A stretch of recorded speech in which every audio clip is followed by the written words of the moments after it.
À août 1888, district de Whitechapel à Londres, le corps sans vie d'une femme est retrouvé. La victime a la gorge tranchée et a subi des mutilations abdominales, certains organes lui ont été retirés. Septembre 1888, les journaux locaux relatent la réception d'une lettre nommée Dear Boss.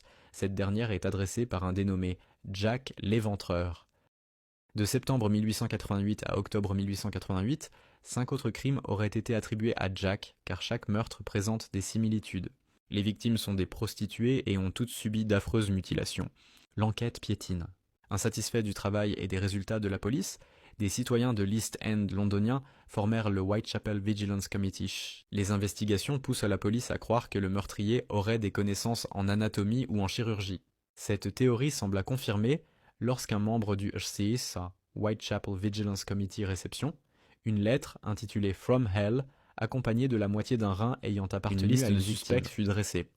Plus de 2000 personnes furent interrogées, la police examina les faits et gestes de plus de 300 personnes et 80 furent emprisonnés.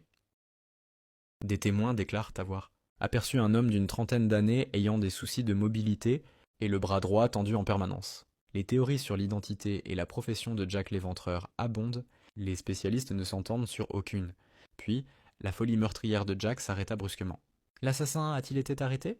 Cette question resta sans réponse jusqu'au XXIe siècle. Et en 2014, des chercheurs sont parvenus à conclure que Jack l'Éventreur était Aaron Kosminski, un émigré venu de Pologne qui travaillait comme barbier.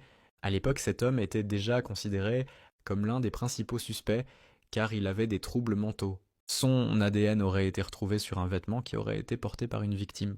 Cette théorie a longuement été discutée car le vêtement appartenait à une prostituée, n'importe quel client aurait pu y laisser son ADN. De nos jours, l'enquête a été reprise et grâce à de nouvelles investigations, un nouveau suspect s'est désigné.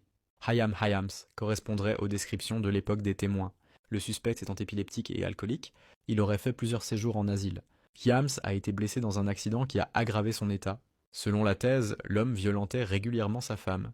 Pensant qu'elle le trompait, il a été arrêté après s'en être pris à elle, ainsi qu'à sa propre mère avec un hachoir.